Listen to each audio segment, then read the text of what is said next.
আইসিসির মাথার কোনো সমস্যা, ঠিক আছে। এই জন্য যখন আমরা মুস্তাফিজকে আইপিএলে ডাক পেয়েছে, ওইখানে গেছে, ওইখানে কি আমরা মানা করছি একবার যে আমরা ইন্ডিয়াতে গিয়ে খেলবো না? হ্যাঁ, আচ্ছা, যখন টি-20 ওয়ার্ল্ড কাপে আমরা স্কোয়াড দিছি, আমরা কি ওই টাইমে বলছি যে আমরা গিয়ে খেলবো না? তোদের কি সমস্যা?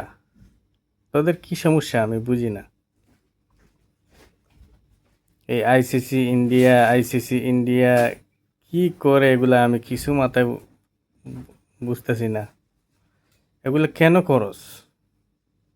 আর রাজনীতি টিকেটের মাঝে কেন নিয়ে আসিস তোরা? হুম, এই হালার পুতেন তোরে এমন ফিটাই তো একদম।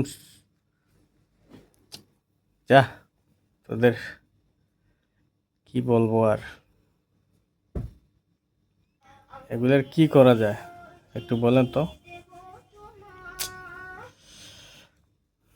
হ্যালো।